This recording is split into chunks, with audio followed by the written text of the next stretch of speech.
I am going to give you a breakdown of the relationships between the character in A Midsummer's Night Dream. It's really confusing, and so we've created pictures to try and go along with the different characters.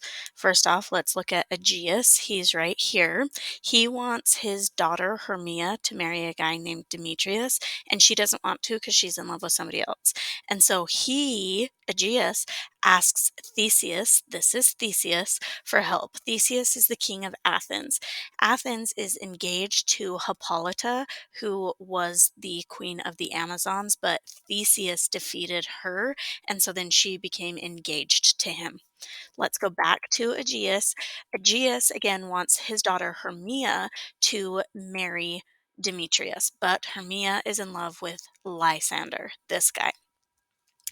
Hermia is friends with Helena right here, and Helena loves Demetrius because they got together, but then Demetrius was like, "Nope, that was a one-time thing. I don't want to be with you anymore, Helena." And Demetrius wants to marry Hermia, and Aegeus wants Demetrius to marry Hermia.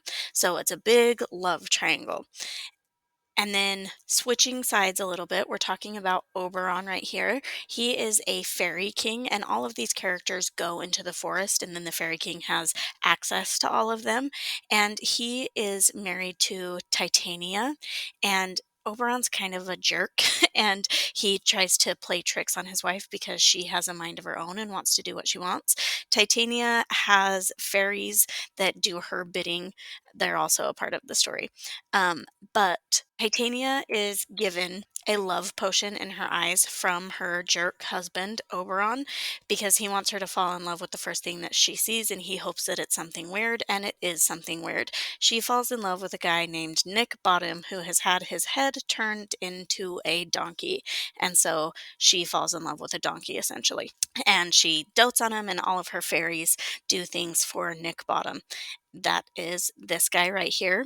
The reason that he is in the woods is because this guy, Peter Quince, is putting on a play for Theseus and Hippolyta's marriage, and the play is Pyramus and Thisbe, and this guy's the director, and then he gets all of these other players to come and rehearse the play before the wedding. The players are people like Francis Flute and Tom Snout, Snug, and Starveling. All right. And then, of course, Nick Bottom. Now, going back to Oberon, the Fairy King, he has a lieutenant whose name is Puck or Robin Goodfellow. And Puck is a little bit mischievous and sometimes he causes problems without meaning to. And he gets the flower for Oberon to put that stuff in her eyes to make her fall in love with the donkey guy. And he also is supposed to put the love potion into Demetrius's eyes so that he falls in love with Helena, but by mistake, he accidentally puts it in Lysander's eyes, and when Lysander wakes up, he falls in love with Helena. And then Puck also puts the love potion in Demetrius's eyes, and he falls in love with Helena again also, and then these two, Lysander and Demetrius, fight over Helena, even though originally they were fighting over Hermia. He turns Nick Bottom into the donkey. That's where the donkey had come from.